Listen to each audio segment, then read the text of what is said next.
Today, global consumers instantly recognize the Samsung logo, primarily on their high-end handheld electronics and everyday home appliances. Inside South Korea, the corporation's role is all-encompassing, serving as the primary infrastructure for the nation's entire economic and social framework.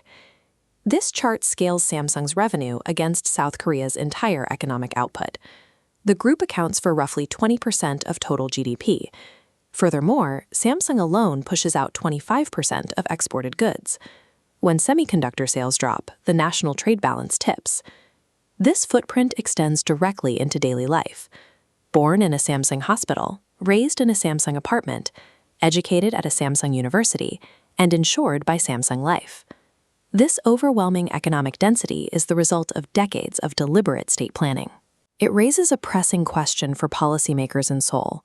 What happens to a nation when its stability relies completely on the performance of a single corporate entity?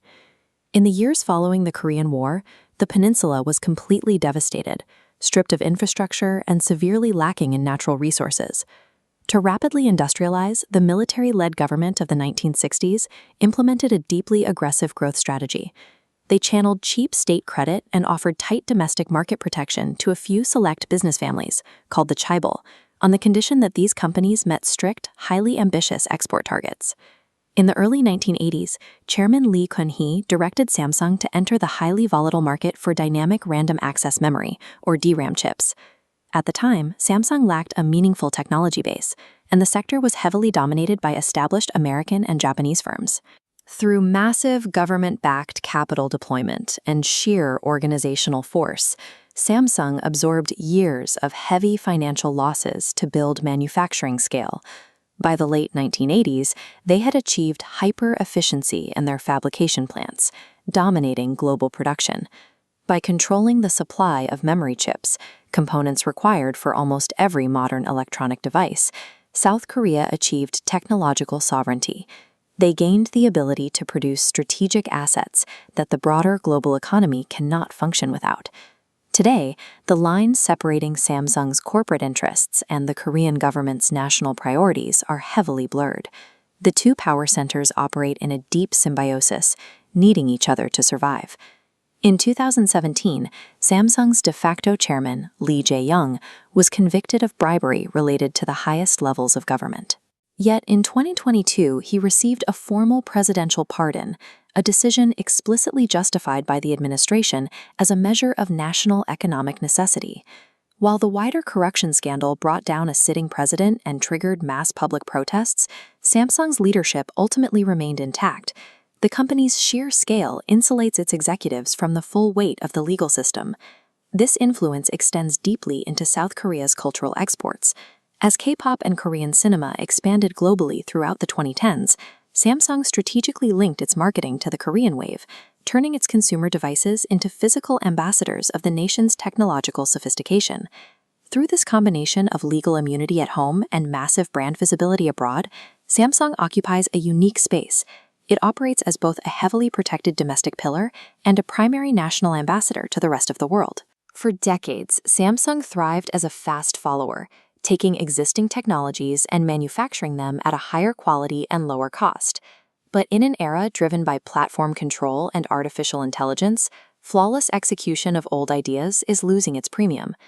This chart compares the global contract foundry market, where companies manufacture chips designed by others. Taiwan's TSMC holds a commanding 55 to 60% share, leaving Samsung far behind at only 15 to 20%. At the same time, Samsung is locked in an intense race with domestic rival SK Hynix to supply the advanced high-bandwidth memory chips critical for AI data centers. Analysts observe a cultural friction within the company. Samsung's intensely hierarchical and risk-averse structure, perfectly tuned for optimizing factory output, often conflicts with the unpredictable, open-ended experimentation required to invent entirely new technology categories. Compounding this is a severe demographic reality. South Korea has one of the lowest birth rates globally. As the population rapidly ages and shrinks, the pool of highly specialized engineers available to staff domestic fabrication plants is contracting.